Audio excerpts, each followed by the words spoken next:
오늘도 아침에 시간을 내서 하나님의 말씀을 듣기 위해 오신 여러분들을 진심으로 환영합니다. 자, 오늘 말씀은 요한복음 14장 27절 말씀인데요. 제가 읽도록 하겠습니다. 평안을 너희에게 끼치노니 곧 나의 평안을 너희에게 주노라. 내가 너희에게 주는 것은 세상이 주는 것과 같지 아니하니라. 너희는 마음에 근심하지도 말고 두려워하지도 말라. 아멘.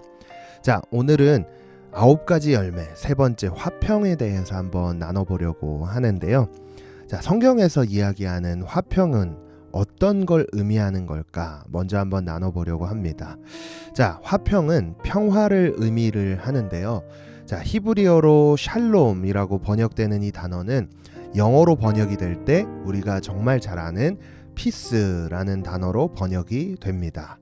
자, 그래서 이 샬롬이 담고 있는 뜻이 평안, 평화, 평강, 화평으로 해석을 할 수가 있는데요.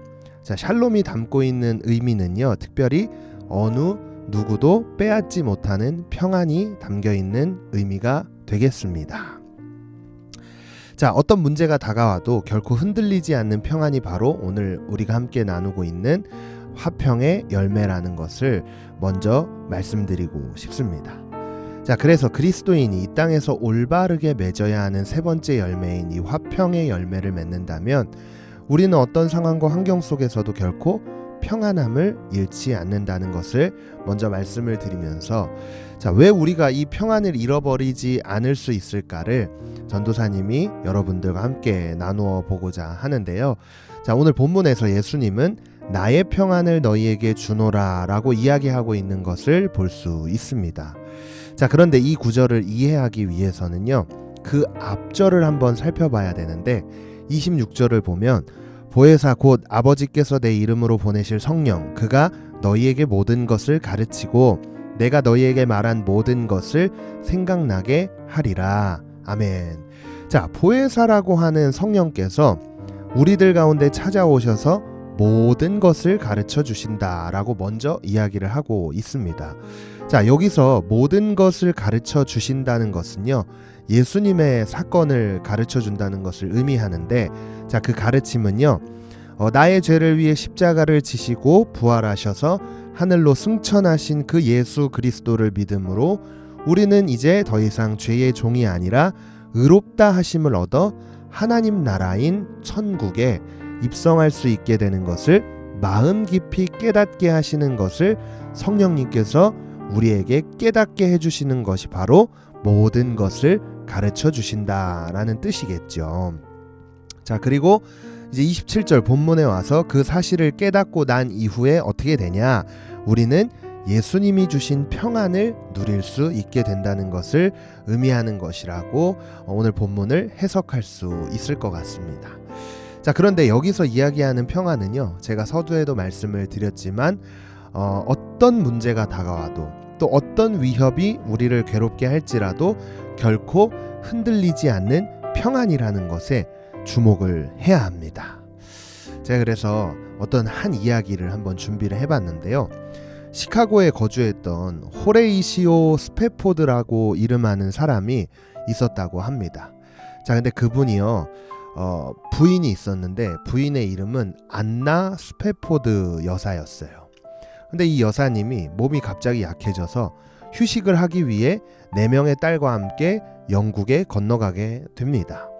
자, 그런데 남편도 여러분 여행을 영국으로 가는데 따라가고 싶지 않겠습니까? 자, 따라가고 싶은데 그때 마침 일이 너무 많은 거예요. 처리해야 될 일이 너무 많다 보니까 어떻게 했냐면, 일 처리 때문에 너무 아쉽지만 못 가게 될 것 같다 하고 남편은 가지 못했어요. 자, 그런데 그때가 1873년이었는데요. 이때 11월 15일 새벽 2시에 스패포드 여사가 탄 영국으로 향하는 그 배가요, 영국의 범선과 충돌해서 가라앉는 끔찍한 사고를 겪게 되었습니다. 자, 이 사고로 인해서 226명의 승객이 목숨을 잃었고요. 의식을 잃은 이 부인은 구조원에 의해 구조가 되었지만 그녀의 4딸은 이 사고로 인해 목숨을 잃게 되었습니다. 영국에 도착하자마자 그녀는 남편에게 나 혼자 살아남았습니다 라는 전보를 보내게 되었는데요. 그 소식을 남편의 친구들이 듣고 남편과 아내를 위로하기 위해 그 영국 땅으로 찾아왔어요. 그때 남편은요, 뭐라고 이야기를 하냐면, 내가 어떤 희생이 닥쳐와도 주님을 의지하게 되어 매우 기쁩니다 라는 고백을 하고 있습니다. 자, 그런데 여러분, 이해가 되지 않잖아요. 자신의 아내는 겨우 살아남았고 자신의 4명의 딸은 어떻게 됐어요? 다 죽었단 말이에요. 그런데 그의 고백은 내게 어떤 희생이 닥쳐와도 주님을 의지하게 되어 매우 기쁩니다. 참 놀라운 것 같아요. 내 딸을 잃은 상황에서 이런 고백을 한다는 것이 놀랍지 않습니까? 그의 표정과 그의 말투를 봤을 때 그 친구들이 굉장히 평안했다는 것을 볼 수 있었다고 합니다. 자, 그런데 여러분, 궁금하시죠? 그가 어떻게 이렇게 고백을 할 수 있었을지 전도사님 너무 궁금했어요. 자, 그런데 그 어떤 내용이 숨겨져 있냐면, 부인을 데리러 이제 영국으로 가야 될 거 아니에요. 어쨌든 이 사고를 당했으니까, 이 남편이. 그래서 영국으로 가던 그 배 안에서 선장이 어느 지점을 지날 때 이렇게 이야기를 한 거예요. 이곳이 배가 충돌해서 가라앉은 곳입니다 라고 이야기를 하는 거죠. 이 남편 입장에서 어떨까요? 굉장히 절망스러웠겠죠. 그 이야기를 들은 남편이요, 그 자리에 주저앉아 버렸어요. 그리고 선실로 돌아와서 눈물로 기도하는데, 그때 어떤 기도가 나왔냐? 주님, 왜 이런 고통을 나에게 주시는 겁니까? 하는 눈물의 기도를 하나님 앞에 드렸습니다. 그렇게 잠이 오겠습니까? 그런 슬픔을 맞이한 이 남편이 밤새 기도하는 거예요. 눈물을 짜가면서, 하나님, 어떻게 나한테 이렇게 하실 수가 있어요? 이분이 굉장히 믿음이 신실했던 사람이란 말이에요. 굉장히 신실해서 자신이 섬기던 교회에서 충성되게 일도 하고, 그리고 하나님을 신실하게 믿었던 그리스도인이었지만, 이런 시련을 당하자 하나님 앞에 계속 묻는 거예요. 하나님, 왜 저에게 이런 고통을 주시는 거예요? 내가 하나님 섬기려고 이렇게 열심히 일도 하고 충성되게 이렇게 했는데 왜 도대체 이런 견딜 수 없는 이 아픔을 주시는 겁니까? 라고 고백을 밤새 한 거예요. 자, 그런데 밤새 눈물로 기도하던 와중에 한 성경 구절이 그의 마음을 위로하기 시작합니다. 그게 열왕기하 4장 26절인데요. 너는 달려가서 그를 맞아 이르기를 너는 평안하냐? 내 남편이 평안하냐? 아이가 평안하냐? 하라 하였더니 여인이 대답하되 평안하다. 아멘. 여러분, 여기서 평안하다고 이 고백한 이 여인의 상황은요, 자신의 아이가 죽은 상황이었어요. 그럼에도 그녀의 고백은 어때요? 평안하다라고 고백하고 있는 것인데, 이 말씀을 묵상하고 큰 위로를 얻게 된 이 호레 이시오 스탠포드 씨는 한 줄 한 줄 그 묵상에 따라서 가사를 적기 시작을 합니다.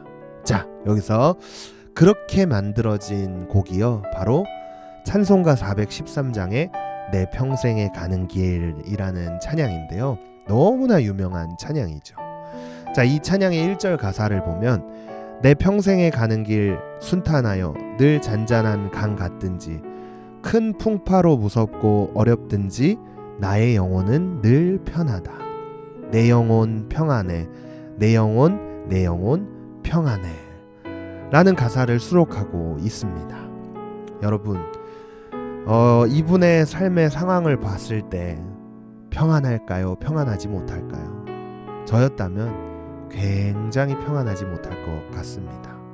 절망적이고 깊은 절규만이 나오는 상황이겠지만 하나님의 말씀이 그를 위로했습니다. 그랬더니 어떻게 됐어요?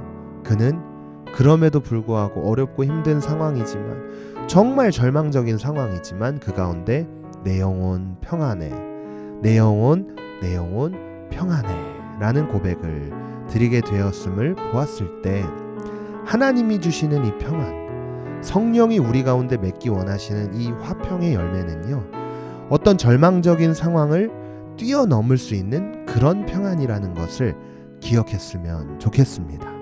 그래서 오늘 하루 이 평안을, 이 화평을 맺으시는 성령님께 우리의 상황과 환경 그리고 어려움과 문제들을 다 내려놓고 성령께서 맺어주시는 그 참된 평안을 누리는 오늘의 삶이 되기를 간절히 소망합니다. 함께 마음을 모아 기도하겠습니다. 하나님, 오늘도 주의 말씀을 듣습니다. 들을 길을 열어주시고 이 자리로 나오게 하시는 은혜에 감사를 드립니다. 우리의 삶이 절망적이고 힘이 들 때가 때론 있습니다. 그러나 하나님께서 우리를 향해 주신 것은 하나님의 평안이라고 오늘 말씀을 통해 깨달았으니 어떤 상황 속에서도 저 영원한 천국을 바라보며 우리의 고백이 내 영혼 평안해, 내 영혼 평안해, 이와 같은 고백을 주님 앞에 온전히 드리며 삶 가운데 평안함을 가지고 살아갈 수 있도록 우리의 삶을 붙들어 주시옵소서. 세상을 바라보고 지금 나의 삶을 바라봤을 때 평안이 없습니다.